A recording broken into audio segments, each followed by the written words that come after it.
Ladies and gentlemen, we are thrilled to be hosting Season 3 of the 919 College Football Podcast. Daniel Adams coming at you from Wilmington, North Carolina. Beau Early in Raleigh. Say what's going on, Beau. What's up, 919 College Football Podcast listeners? Great to be back. I'm very excited for the new season that starts week 0 starting the next Saturday. A little less than the drop of this podcast. A little less than a week. Yes, I know. I'm thrilled too. We'll get into that in a little while. We've just been dying to kind of get on the air, dying for college football to get started. So we're going to change up the way we run the podcast. As many of you know, in the past, what we've done is in the preseason podcast, we go over our top 25s and the differences that we have. This time we're going to change it up a little bit. We're going to discuss the over-under for the coaches poll top 10, where we make our selections. Then we'll break down those picks a little bit as well. Then we're going to dive into the 919 teams, Duke, State, and North Carolina. Talk about what's going on, maybe some expectations and preseason predictions for them. Then we'll make our college football playoff Final Four picks and national championship pick, and then we will sign off. So go ahead and place your bets. Immediately following this podcast, the lines are sure to change. Vegas will change them up based on this release. So get the information down, pen and paper in hand. Beau, ready to get going? Yep, ready to get going. Let's kick off with our over-under picks for the top 10, starting off with the reigning national champions, the Clemson Tigers, at 11.5. Yeah, I mean over. Do we really need to discuss this one? Look at their schedule. Syracuse and Texas A&M are their two threats. I don't think Texas A&M can clip them in Clemson. I think the home field advantage certainly helps. Early on in the season, they should be fired up to play this game. And then Syracuse, that one will be on the road where we know they've struggled. They lost most recently at Syracuse a couple years ago. So it'll be interesting to see if there's any surprises on this schedule. I know, Beau, you'd love to see a Carolina upset. I'm not sure I'm ready to call that. Absolutely, yeah. No. Yeah, I don't see them losing. No, I don't see them losing either. 11.5. It's you always think of the odds there. Obviously, when you're betting, what are the odds that they run the gauntlet through the season and that they escape with no losses? Just like that's very tough to do. They're going to have some close games. Clemson always has some close games during the regular season. Really, unlike Alabama, they rarely have a close game. I really don't know why that is. But I think, again, they're going to have some close games. I think that Texas A&M game will be close going into the fourth quarter. I think at NC State will be tough going into the second half. And then I think the last game of the year, I think South Carolina is a very improved team this year. With the recruiting that Will Muschamp has done there, and I know that they are sick and tired of losing to the Clemson Tigers and being their little brother in the state. Yeah, and so looking at South Carolina's schedule, they might be fighting for a bowl in that game. South Carolina's got a pretty tough schedule. Yep. So there might be a little bit more incentive, whereas maybe Clemson's looking ahead to the ACC championship game. Of course, you never overlook a rival, but there's opportunities. I think Clemson will also have to deal with, there were expectations last year, but a bunch of freshman players who are now sophomores will have to deal with the limelight being cast upon them, the expectations being greater. So there'll be some expectations that need to be met, and the weight of that might throw them off somewhere. But looking at, I just don't see it on this schedule. So. Yeah. No. Yep. We're both locking in at over at 11.5 for the Clemson Tigers, and now the team that they played in the College Football National Championship last year, the Alabama Crimson Tide, with Tua Tagovailoa coming back to lead the offense. The wide receiver Judy also coming back, the Blitnikoff winner, very electric wide receiver. there in Tuscaloosa, and their defense. Their defense can be pretty weak. Not weak, weaker, softer than relatively when it comes to Alabama. And I know you would like to see the first week of the year the Duke Blue Devils pull off an upset, but unfortunately that won't happen. And Alabama, the number we have is 11. I'm thinking they're going to go over as well. They're going to go undefeated in the season. Yeah, Bo, I would love to see that week 1, but gosh, Alabama coming off a national championship blowout, I feel like they've got something to prove. The line on this game, I think, is 34.5 or something like that. I wouldn't be surprised if they beat Duke by 40. Uh-huh. Of course, I feel like David Cutcliffe generally can mitigate some of the talent difference. Like when they played Clemson last year, they were able to keep it close for the first half, but I mean, Bama roll tide. Yeah, roll tide. I mean, it's the last time I see at South Carolina, the third week of the season. Mm-hmm. I believe the last time that Alabama rolled into Columbia to Williams-Brice, they came out they left with a loss. Yes. When the old ball.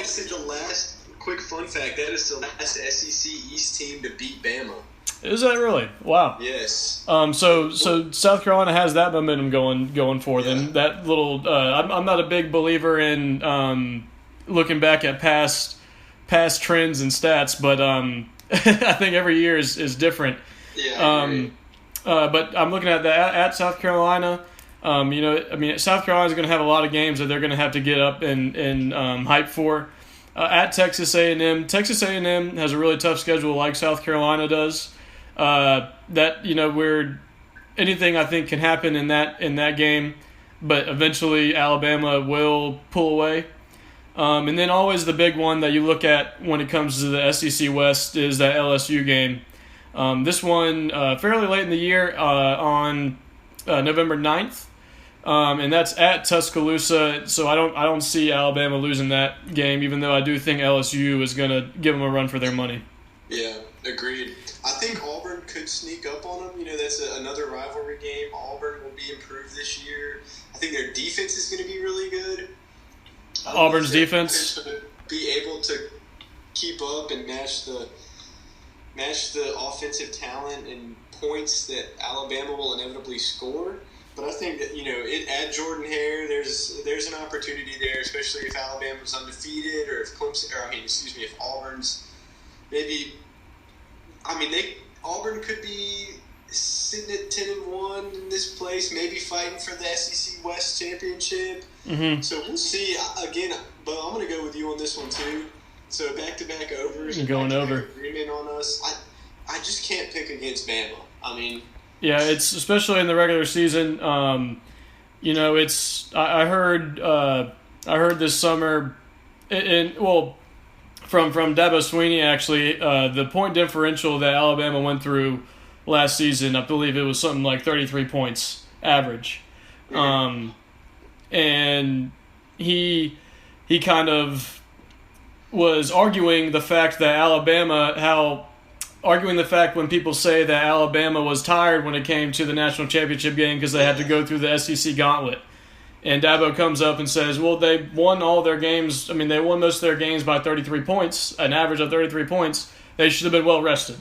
Exactly. I think that's a BS excuse. I don't know why all of a sudden the media is trying to make excuses for why Alabama got smoked by Clemson in the national championship game. I don't quite understand that. It's like,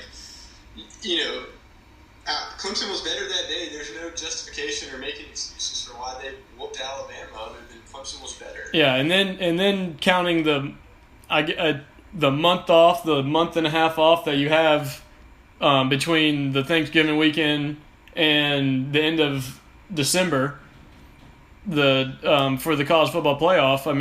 You should be. That's. I disagree with the media's theories on that altogether. But one of those teams that Alabama faced last year in that gauntlet was Georgia, in the SEC championship game. And Georgia, we have here, our number is at 11. So, Daniel, I know that Georgia, you visit Georgia. You go to at least one of their games every season.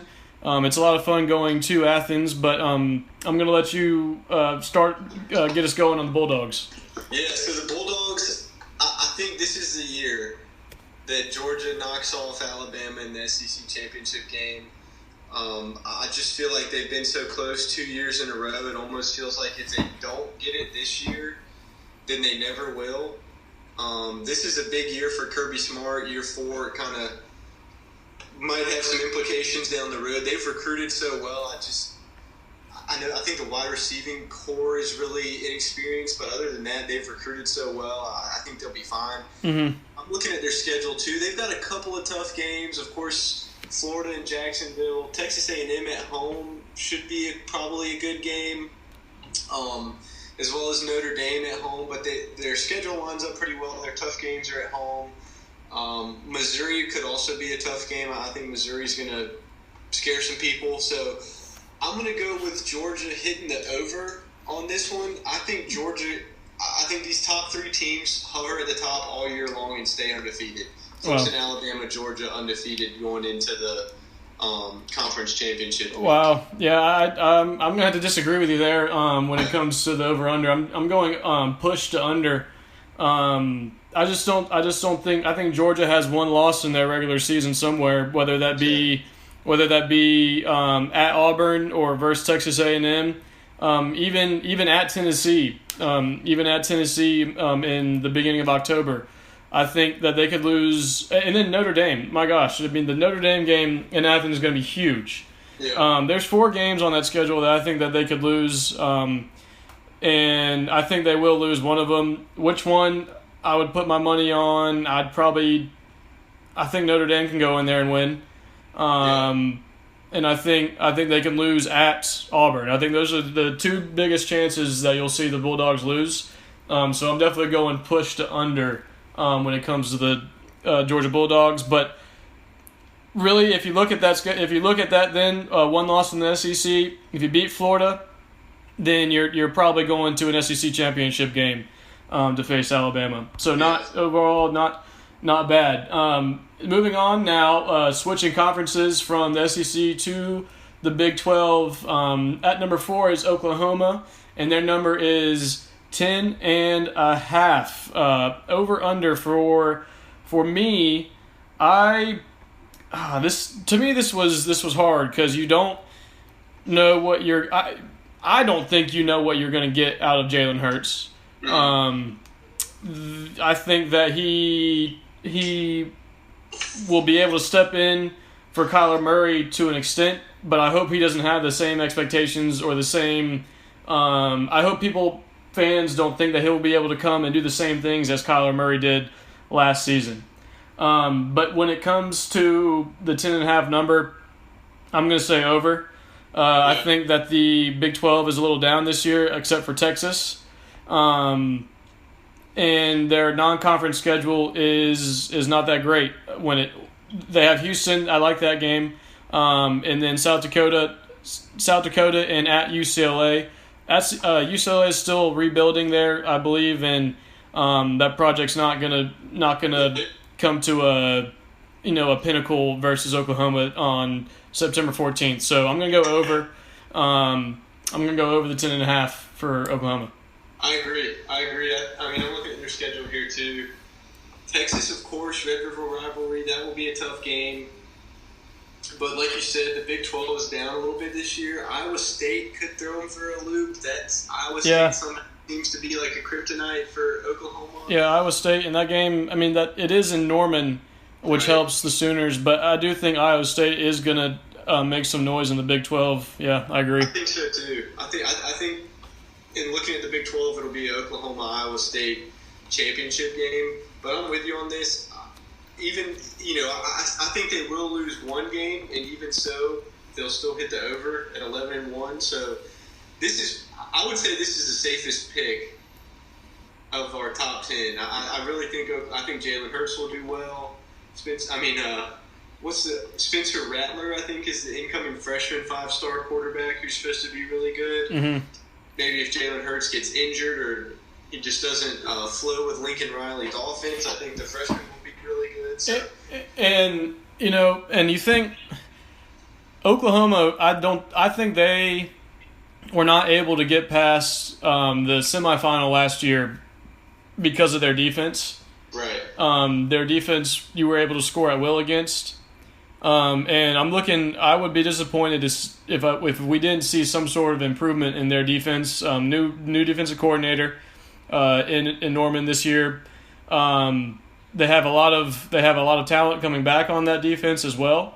And I would be surprised if we don't see them make extraordinary steps on the defensive side of the football, and that will help them challenge Alabama and Clemson, in my opinion. I agree. And I was actually watching some of the semifinal game that they played against Alabama, and had they not got themselves in that 28-0 hole, which of course, that's a big part of the game, and I think maybe they were just a little overhyped up or something like that. They just weren't.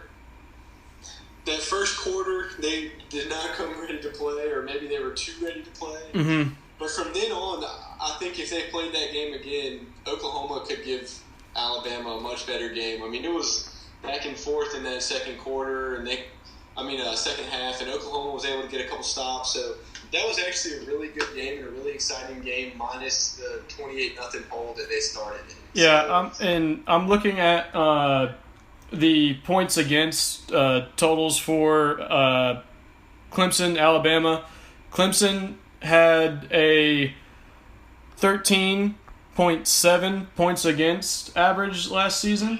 Mm-hmm. Alabama had a little bit more than that, but it was still below 20. 14.8 points against for Alabama. And then Oklahoma, their points against average last season was 32. A little bit over 32 points a game. So if you fix that right there, and your offense is able to do 3/4 of what they were able to do last season, you're going to make a college football playoff, and you're going to push Alabama, and you're going to push Clemson. Yeah. But moving on to Columbus, what do you think about Ohio State? New coach, Urban Meyer's kind of fading into the background. It feels like a lot of the same people, a lot of the same staff, a lot of the same players. So it seems to be a smooth transition. There's been a lot of big news coming out of Columbus in the off season. So what do you think? 10.5? Is that you going over or under on that one? Yeah, you're kind of getting the old cliche when it comes to players, but now we're applying it to the coaching staff of next man up. Really, when it comes to Ohio State here. But I'm looking at their schedule, and what was the number? 10.5. 10.5. Okay. Yeah, I'm taking over. Yeah, I'm taking over. Yeah, I don't see them. I beat FAU first week. Cincinnati at home. Cincinnati I think is a good team, but they don't have Power 5 talent like Ohio State does. Right. Versus Michigan, I'm trying to look, instead of going all throughout their whole schedule, I'm trying to look at games that could be trap games. At Nebraska, I think a lot of people are high on Nebraska. I'm not.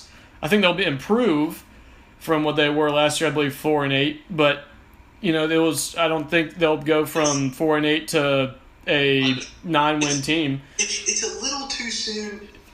Nebraska was ranked in the preseason poll. It's just a little too soon. There's a lot of hype around Nebraska. Mm-hmm. I think Scott Frost is a great coach. I think he will be a really good coach there, and I think they will win a lot of games, but I don't know that they deserve to be top 25 based on everything we know. Yeah, and it looks like, I think their crossover games, it looks like at Northwestern and then at home versus Wisconsin. Those are probably 2 of the 3 top best teams from the East, or the other side of the division, the crossover division. But I see them winning both of those games. At Michigan is going to be the big one, and yeah, I think they go over 10.5. They might lose at versus Penn State. They might lose at Michigan, But yeah, I'm going over 10.5. Yeah, I think I'm gonna take the under on this one. I think there's enough games. Ohio State's generally known for losing one game that you wouldn't see on the schedule. So, I mean, looking at this, you could pick one. Maybe that Nebraska game or maybe at Northwestern. They tend to fall asleep like Purdue last year smoked them. But I think there's enough games on here where they can cough up 2 losses. One of which I think will be at Michigan. Jim Harbaugh will finally get his win against Ohio State in year 5? I believe 5 or 6. I can't remember, but it's not even Jim Harbaugh. It's the University of Michigan looking for a win. When was the last time they beat them? When was the last time? Question. I don't know. I don't remember. I'm thinking back to our high school days, which was over 10 years ago, and I don't remember Michigan beating Ohio State. I could be wrong. We may need to do some research on that. This is funny. Michigan leads the all-time series 58-50. 58. Ohio State has won the past 7. The past 7. Okay. Yeah, since 2012. Okay. Wow. Since our senior years of high school. Yep. Wow, that's crazy. But yeah, no, I'm picking Ohio State in that game until Michigan shows me they can win it. Honestly. Yeah, that's fair. That's fair. So we'll move down to the beloved Bayou Bengals. Beau, I know you're probably going to hit the over on this one because there's some sentimental attachments there. I'm always a huge fan on the Bayou Bengals, and I think Ed Ogeron's got them going in the right direction. Because they finally have an offense. Yeah. From our generation, from our millennium. It's 3 yards in a cloud of dust. Right. It won't be pistol formation anymore. You won't see any of that mess. You won't see the quarterback under center a lot. You'll finally see a spread sort of offense to be able to get that ball to those wide receivers that are very good, and then their defense has always been good. Points against total last year was at 20 points. That's a top 30 defense. Probably not what they want or what they are expecting from the LSU defense, but again, they'll reload and they'll be good again this year. At 9, I'm going push to over. At 9, I think they beat Texas. I think they lose to Alabama. I think they lose to. And this is where I'm getting my push at. I think they lose to Florida again this year. Mm-hmm. And that one's at home. Yeah, I think they'll lose to the Gators this year. Yeah, I'm going to agree with you, Beau. I think push to over 9. I would have thought this line might be at 9.5, but then you get, you look at the schedule and we've picked so many teams to go over.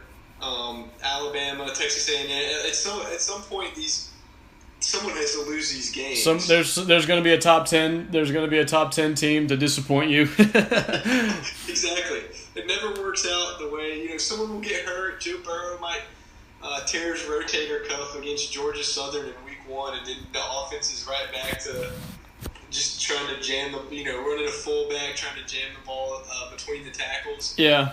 I agree with you, though. I think they beat Texas. I think Texas might be a little overrated.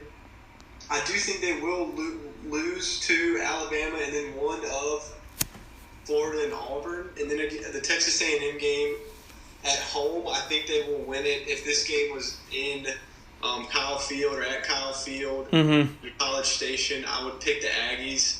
But I think LSU gets some revenge after that game of the year last year. What was that, 6 overtime or 7 overtime or something like that? Yeah, it was 7 overtimes at Kyle Field. That game was crazy. I remember game was crazy. I remember watching that game thinking this game may never end. We may still be playing this game. You remember I was at your house. We thought it was over. I went home and it was still on. Yeah, I do remember that. Yeah. What the heck? That's crazy. Yeah. That's crazy. Alrighty. And Big Ten. Yep. Going on to the Big Ten team, Michigan. High expectations this year for Michigan. However, the over/under does not. Vegas does not really see it that way. No. I don't think 9.5 for the Wolverines of Ann Arbor. For 9.5 for me, I mean, I'm going to go over. I mean, because that doesn't mean that they're going to go to the Big Ten conference championship game.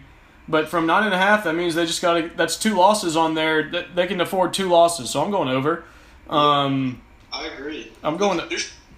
Their schedule's really backloaded. They've got Army week 2, and Army's a good team. We saw what they did against Oklahoma last year, put a scare in the Sooners in Norman, but I just don't see them beating. I don't see Army beating Michigan week 2, and then after that, at Wisconsin, who I think is down, won't be as good as they have been the past couple of years. Rutgers at home, Iowa at home, at Illinois. They should be sitting at 6-0 with a trip to Penn State. Now that's where I think it gets a little tricky here in the schedule. Mm-hmm. They've got at Penn State, Notre Dame at home, at Maryland, Michigan State at home, at Indiana, Ohio State at home. I think they beat Notre Dame this year. I think they beat Notre Dame too, but I would not be surprised if they lost that game to Penn State. Yeah. I think there's some opportunities there for Penn State to get them. I still, with the line being at 9.5, I'm still going over because I think that there's 2 losses on the schedule. Yeah. Whether it's Michigan State, Notre Dame, Penn State, or Ohio State, or even Iowa for that matter. That's gonna be Penn State's big wideout game too. Exactly. Yeah. It looks like that's probably their that's their biggest home game of the year. That's definitely going to be there, and they rarely lose on that wideout game. Yep. Which is a sight to see on TV at least. I'm sure it's great in person, but we're both going over. I think we're both locking that into. I think that's crazy how it's at 9.5. I think that's pretty straightforward and easy to pick.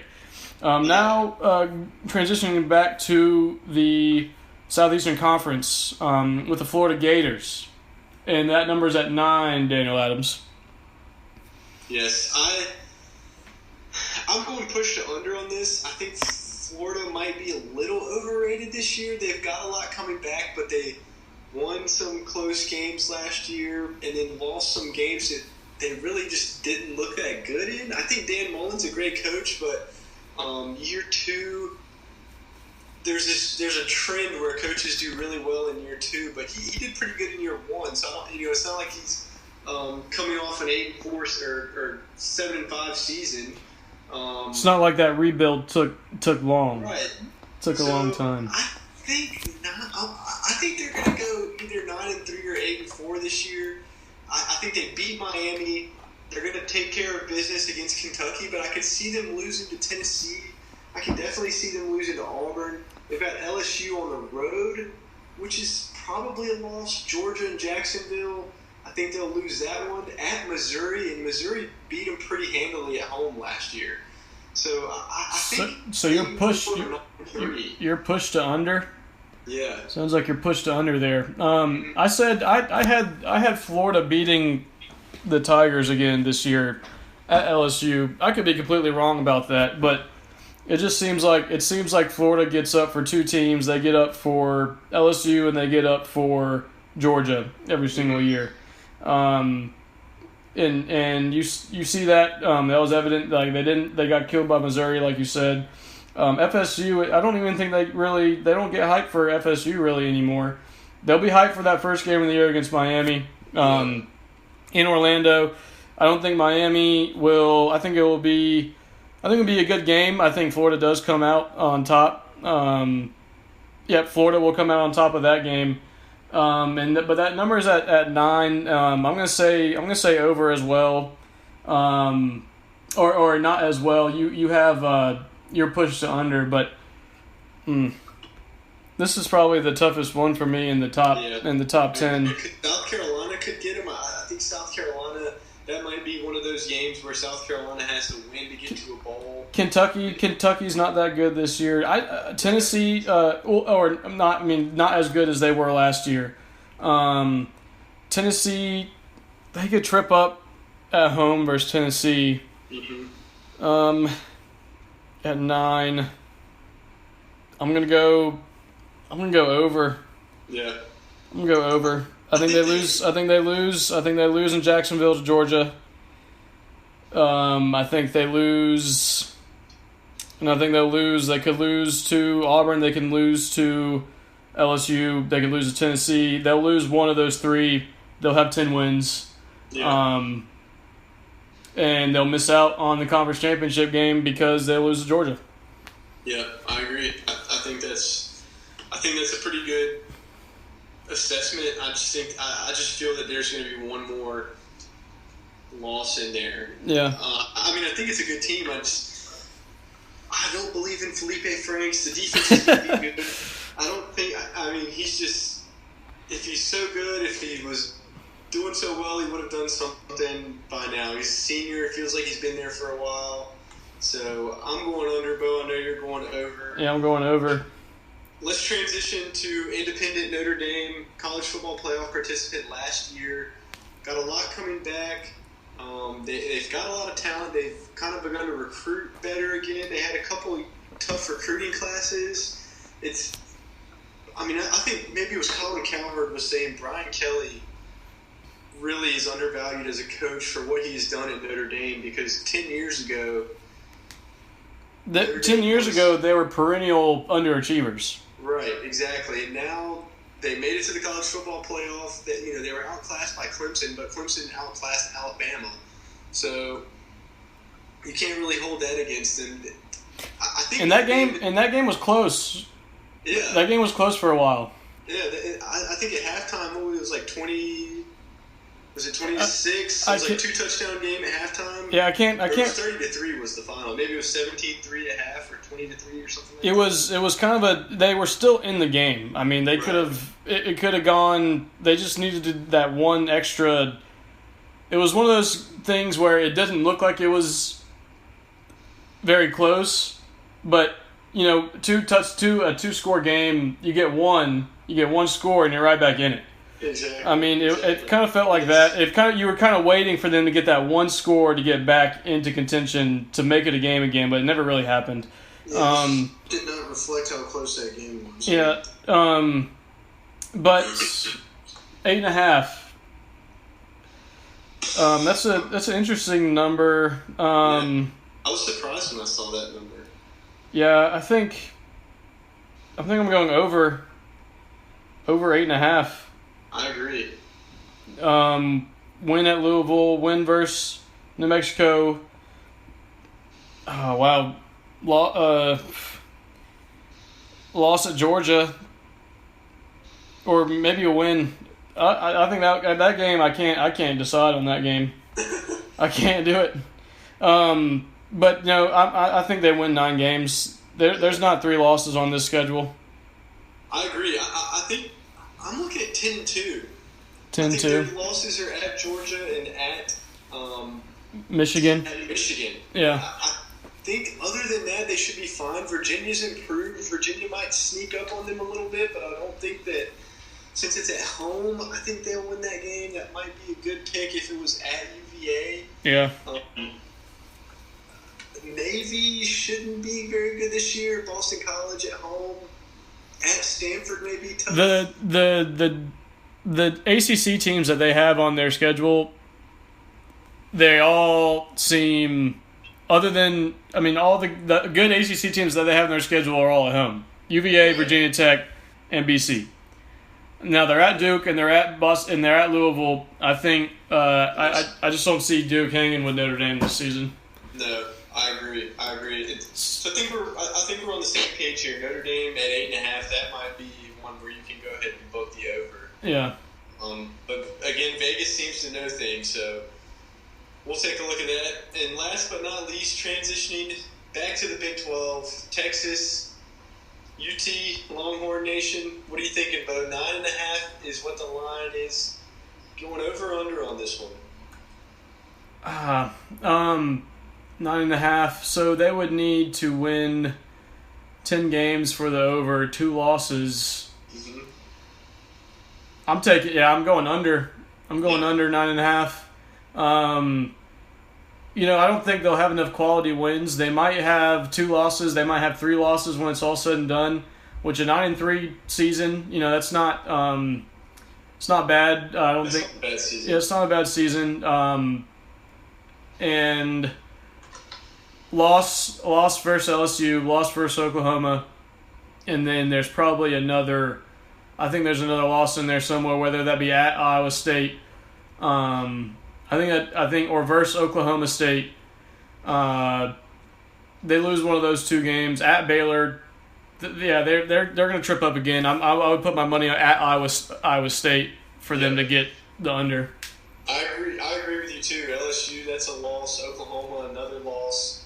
Oklahoma State and at Iowa State, those 2 games I think will give them trouble. I would bet that they'll lose one of those. I don't want to pick which one, but I think they'll lose one of those. Mm-hmm. So that puts them at 3 losses right there, making it a 9-3. So I'm going under, and I feel pretty confident about that under too. So yeah, we're both in agreement there with Texas. I think it's going to take another year, another recruiting class to be able for Tom Herman to be able to get Texas to where they want to be. Challenging Oklahoma 1 for the Big 12, and then after that, challenging for a college football playoff spot. Because for a long time, that Texas was not the team in Texas. It's been Texas A&M for a while there, and it seems like not that Texas A&M is taking steps back, but it seems like Texas is being able to recruit better now in their own state. Right. Yeah, I agree. I think Texas is getting better. I think they'll be close, but they'll lose the games that they'll beat most of the teams that they should, and then lose the games against teams that are better than them. So I would love to see a Texas A&M Texas bowl game this season. I think that it could happen. That would be great. Yeah, that would maybe in the Cotton Bowl, or the Alamo Bowl or something. I don't know. Yeah. A 9-3, 8-4 matchup. Yeah, I don't care which bowl in Texas bowl they put it in. The Advocare, Car Care Bowl, whatever it's called, the Alamo Bowl. I believe there's a bowl in Houston as well. Yeah, it's they need to get that match. Both teams need to be a solid 8-4, 9-3 team, and I think they can make that happen. They do it in the NCAA tournament all the time. Yeah. Where they get matchups that are intriguing. So they should be able to do it for Texas A&M. So that wraps up our over-under picks for the top 10. We hope you enjoyed that little segment there, a new segment for us. I certainly enjoyed doing that. We'll probably we'll keep a lock or a record of these, and we'll revisit them as the season goes on to see how we'll check up on our over-unders. Yeah. I think that's a great idea. As the season goes on. So now, a little bit closer to home here, we'll transition our discussion to North Carolina Tar Heels, the Duke Blue Devils, and the North Carolina State Wolfpack. Where do you want to start, Daniel? Let's start in Raleigh. Let's start with the Wolfpack, and we can both kind of touch on that. I know I'll probably be a little bit more familiar with Duke, and you'll probably be a little bit more familiar with Carolina. Mm-hmm. So let's start with State. We can both have some input on that, and then I can kind of lead the Duke conversation. You lead the Carolina conversation. Okay, I want to start off the conversation with NC State with a question for you. Sure. Do you think they'll take a step back from their previous 2 years? I think they will. I just, last year it kind of ended in a disappointment. State's got that just. They lose games that they should not lose, and they're always on the cusp.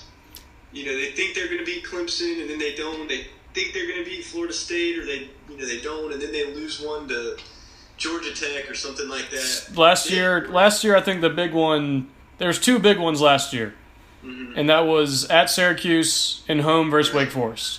Right. Those were the two big losses for them. And for whatever reason, they cannot beat Wake. I don't know why, but somehow Wake always trips them up. I think Dave Doran has done a really nice job. I think State is getting from him everything that they would expect. They've recruited really well, especially in North Carolina. Mm-hmm. I'm looking at their schedule now. I think they'll probably be fine to start the season. I don't think West Virginia is going to be very good this year. So I have them beating East Carolina, and I have them beating West Virginia. At Florida State, that's going to be coming off a bye week nonetheless, but that's going to be where we really find out about this State team. So that Florida State will be a little bit. Are you counting Ball State as a bye week? I did miss the Ball State. Yeah, sorry. I was looking at the left side of the schedule. Western Carolina and Ball State. You're right. All right, excuse me. I missed the bye week there. Yes, Ball State, they should not have any problems with. So 4-0 going into the Florida State game on September 28th. That is going to be where we really find out about the State team. I doubt they'll win that game. I just don't see it. In Tallahassee. That kind of begins the downward trend here. So then Syracuse at home, I see them losing that one. Boston College on the road, I would pick Boston College. 4-3 at Wake Forest. For some reason, they can't beat Wake Forest. 4-4. Clemson at home, that's a loss. 4-5. Louisville at home, they should win that 5-5. They should beat Georgia Tech. Yeah, and then they win out. That this year, 6-5.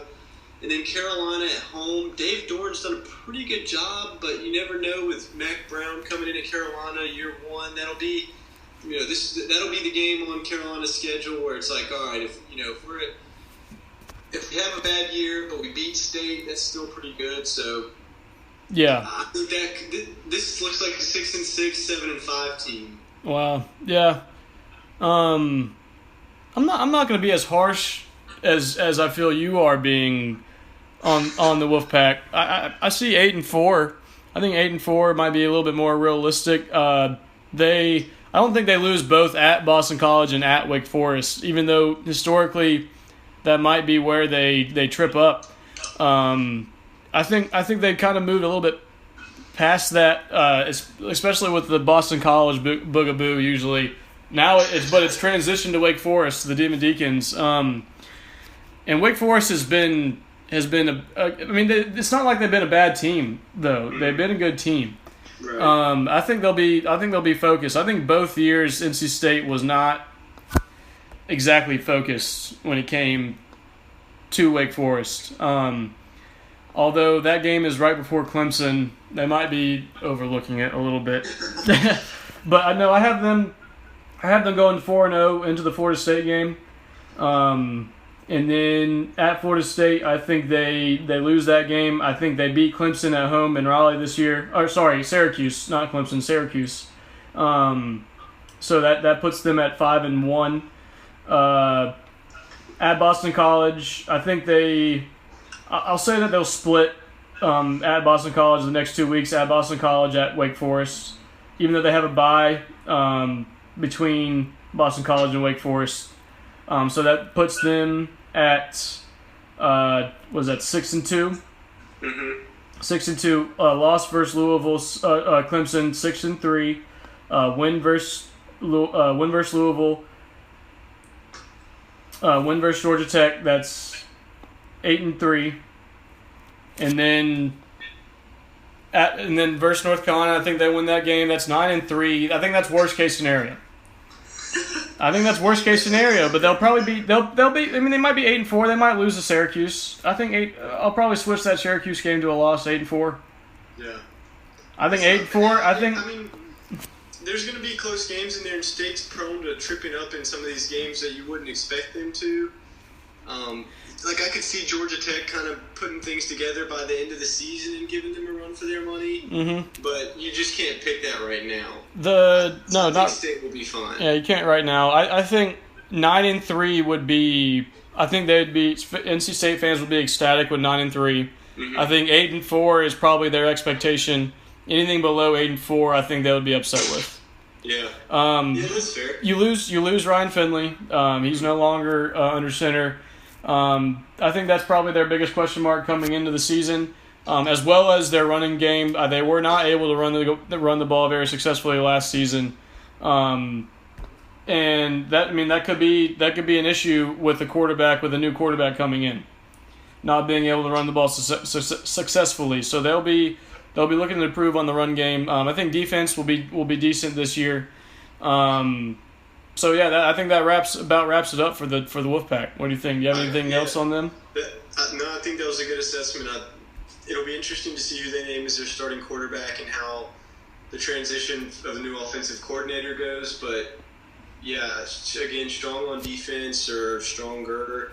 That's kind of been their calling card here recently. But we'll see where it goes. So let's transition. Let's do North Carolina now. Okay. Since we've already touched on them a little bit against State, but you can lead the conversation on this. I know that's your team.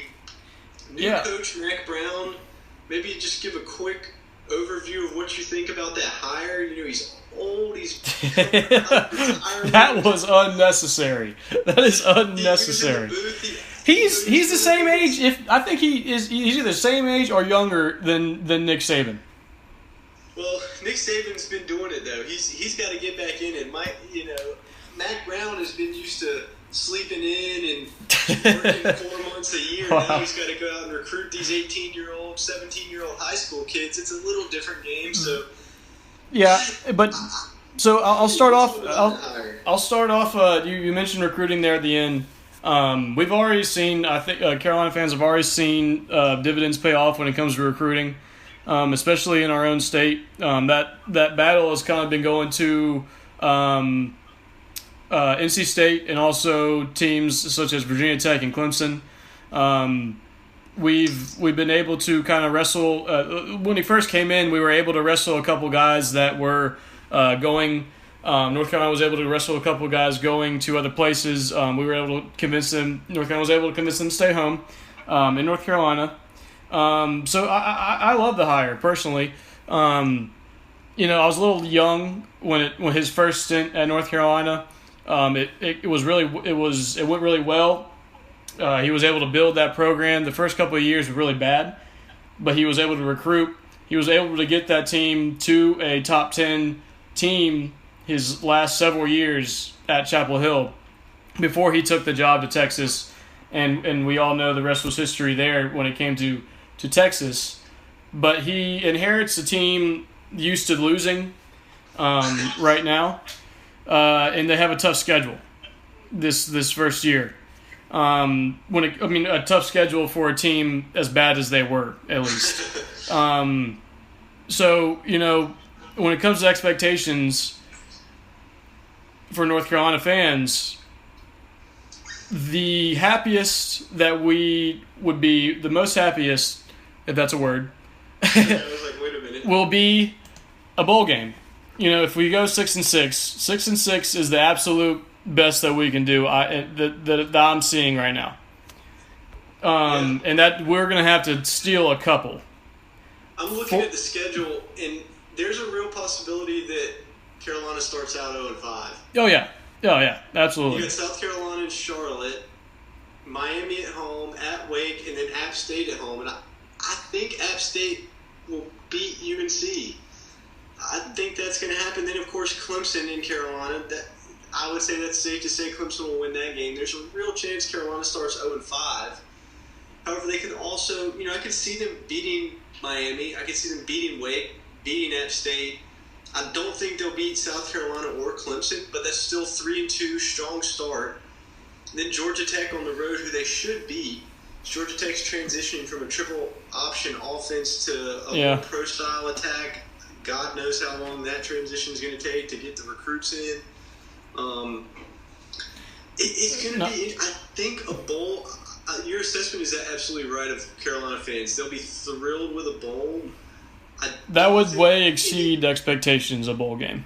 Yeah, but I don't think there will be calls for Mac Brown's head if this team finishes 4-8 or 5-7. Absolutely not. I think 4 would be the expectation of win total, and North Carolina fans should be happy about that. That's a little bit of momentum going into the next season. The way I look at it I'll start out with the obvious win versus Mercer in Chapel Hill. I think at Georgia Tech, I think you should win that game. You should be favored to win that game. That's 2 wins. At Pitt, North Carolina always beats Pitt, no matter what. And I don't say that. I mean I think they will. I think on paper it could happen again.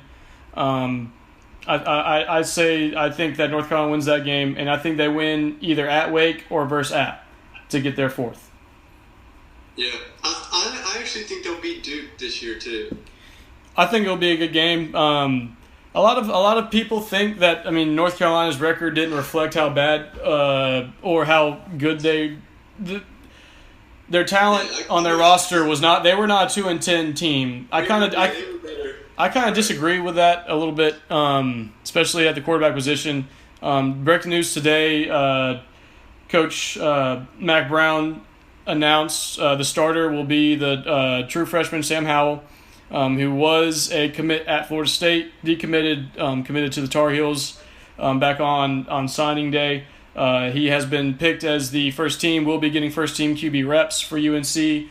So we're expecting him to start in Charlotte versus South Carolina on that opening day weekend. Nice. To wrap things up, and in my opinion, I think 4-8. I think you should be happy with that, and it's going to be a lot like the first time Mac Brown was in Chapel Hill. It's going to be tough the first year or two, and then you're going to start to expect more. Yeah, I agree. Yeah. I agree. And now, Tobacco Road? Yeah. Let's take it a little bit further down Tobacco Road. Yep, going back up 15-501 to the Duke Blue Devils. And Coach Cutcliffe, as a Carolina fan, I hate to say it, but I love Coach Cutcliffe. I think he's a great coach. I think he's a good dude. And he's really done a really good job with the team, with a program that was irrelevant at the university. He's made them more relevant. He's made students come to the game, which is nice to see. I may have mentioned this in the pod last year, but Duke always has the best barbecue, in my opinion. Yes. I love their barbecue at Wallace Wade. Hog heaven. That's some good. Well, maybe we can. That could be our first advertisement. Throw a little. And they could cater our airtime. That would be awesome. We definitely need to hit them up for some adage there. It's free right now, but we'll show them. We'll play the pod for them, and they'll take a listen, and I'm sure they'll be okay with it. But versus Alabama, I believe that's in Atlanta. That's a loss. That's a loss. And then versus North Carolina A&T, that's a win. At Middle Tennessee State, that's a win. At Virginia Tech, Duke has pretty good success against Virginia Tech in recent seasons. Mm-hmm. And I think that will end this season. I think they'll lose in Blacksburg. That's a Friday night game, I think. Friday night? Well. Yeah, that's a Friday night game. Do they still play Enter Sandman on Friday night games in Blacksburg? Or is that just a Saturday thing? Saturday and Thursday? That's any day of the week that ends in Y tradition. That's true. They even do it for basketball now, which is I think it's pretty funny. Every big win that they have when the students storm the court during basketball, you hear Enter Sandman start playing. But I think their last 6 games are very tough. Yeah. I kind of have a similar assessment of Duke as what you did of North Carolina. I think 6-6, getting to a bowl with this schedule will be really good for this team. Of course, the start against Alabama, I don't think the expectation is to win. I think the expectation is to pray that no one gets hurt. Mm-hmm. If Quentin Harris, who has been at Duke, this is his 5th year redshirt senior, but first year starter, if he gets injured, I have no idea who is number 2 on the depth chart. How would you assess his play last year when Daniel Jones was hurt? So he played in a couple of games, one of which was Baylor, and he doesn't necessarily throw the deep ball that well. I think Duke took a lot of deep shots in that game. Must have been a weak secondary against Baylor, but they didn't connect on a lot of them. But he's more mobile than Daniel Jones. He's got a strong arm, so hopefully with a little bit more refinement. I mean, you'd hope with 5 years under your belt under Cutcliffe that he's kind of worked on his accuracy, improved that. I don't think it'll be a tremendous drop-off, but there's a lot of talent missing at wide receiver. Duke lost a lot of receivers last year. Their top receiver going into this season broke his collarbone and is probably going to be out at least for the first week. I would think. Jake Bobo? A&T. Yeah. Jake Bobo. So it'll be interesting to see. They've got a good running back, Deion Jackson. He's a pretty electric guy. I think he'll be really strong. It'll be interesting to see how the trenches hold up, the offensive line. But again, 6-6 I think is reasonable with the schedule, with losses to Alabama, Virginia Tech. For some reason, Duke can't beat Pitt. It's like Carolina can. First, they cannot beat Pitt. So, again, until they prove that they can, I think that one's a loss. I think they lose to Notre Dame. I don't think they will win Carolina. I think they'll lose to Carolina. I think they will beat Virginia. I think Virginia might win the Coastal this year, but I think they will lose to Duke. And then I think Notre Dame as well. So, I mean, I'm looking at Duke's schedule. They could very easily go 4-8 this year. Syracuse at home, that'll be a tough one. Miami, Notre Dame, Virginia Tech, Bama. I mean, this is a 4-8 looking schedule. If Cutcliffe can steal one, maybe 5-7. Upon further consideration, 6-6 might be. You mean 7-5? You mean 7-5? No, I think 5-7. 5-7. Oh wow. I don't know that they're going to beat Virginia Tech on the road. Pittsburgh lost. They should beat Georgia Tech, Middle Tennessee, and A&T. They're not. I don't think they're beating Notre Dame at home. Duke's been struggling with Wake lately. Syracuse at home will be a tough one. Miami at home will also be a tough one. Down on the Blue Devils this year. They're going to need to win a couple of big ones. They might need to win against Miami or at Virginia Tech.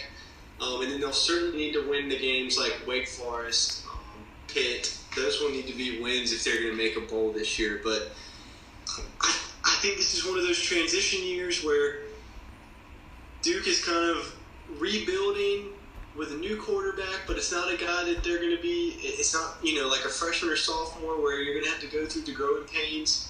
It's a redshirt senior, so this is kind of an interesting time to see how he will do.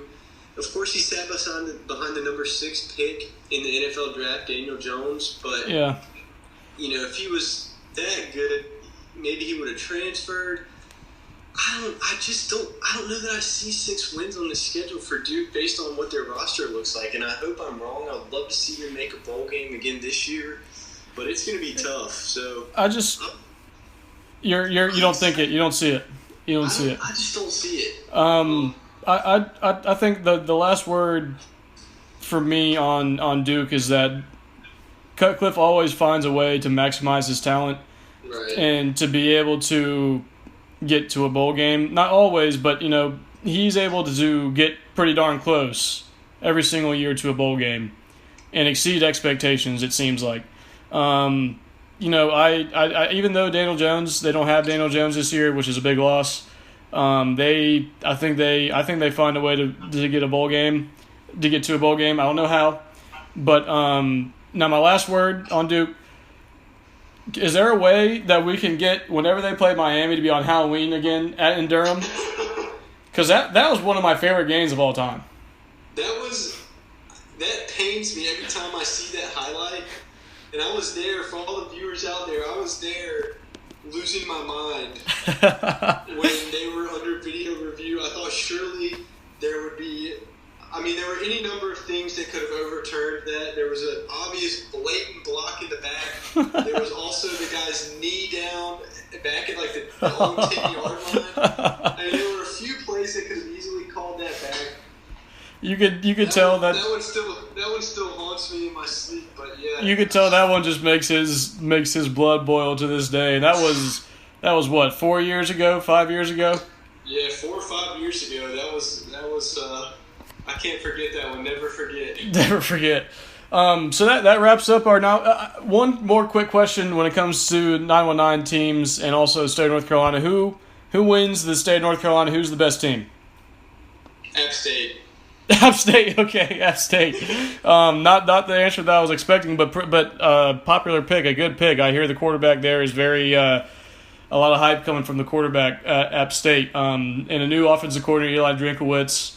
We'll see App State in action against North Carolina early on in the season. So that wraps up our 919 college football preview. And lastly, we'll finish up. We're right on an hour now. We're going to talk about our college football playoff predictions. I don't know that we'll need to hit a big analysis of it. No. Because we've already talked about, at least my 4 were going to be in the top 10, so we've already talked about it. But I think this is going to be really interesting because I'm hoping that this is a year where another team kind of enters the conversation. There's been a lot of repeat offenders, if you will, in the college football playoffs. So I'm hoping that there's another team that will step up this year. My 4, I'm going to go with Clemson, Alabama, Georgia, and Michigan. I think Michigan, this is the year they get in. Jim Harbaugh kind of puts it together, finally beats Ohio State, wins the Big Ten. I think maybe an 11-1 regular season, so 12-1 after winning the Big Ten will get them in. And then I'm a homer on this one. I think Georgia takes the national championship this year. Wow. Okay. The only response, wow. Well, I really don't agree with the UGA pick. I for whatever reason, I'm not a believer in Jacob Eason when it comes to Jake winning. Fromm? Jake Fromm. I'm just not a big believer in him being able to put the game on his shoulders and win you a game through the passing game. I think Georgia was very run heavy last year. Their run game is always very good, and I'm not a big believer in him. I'm sorry. I don't see him. I don't see him being able to lead them to a national championship. I don't see them beating Alabama in the SEC championship game. I mean, they would have to go. Do you think undefeated? They would have to beat Florida. I think that would be their only loss in conference, and then.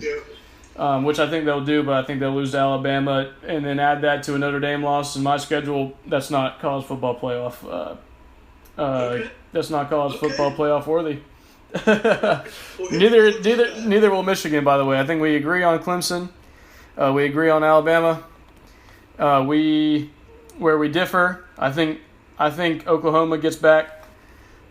It's going to be. I know those are all 3 teams that were there last year. I think that's how college football has gone. Lately in recent years, I always want to put LSU in. I think they always lose one game in the SEC, then they always lose to Alabama. When you lose 2 games in your own conference, you can't get to your conference championship game. Right. So that eliminates them. I think that Ohio State goes this year. Okay. I think Ohio State goes this year. I think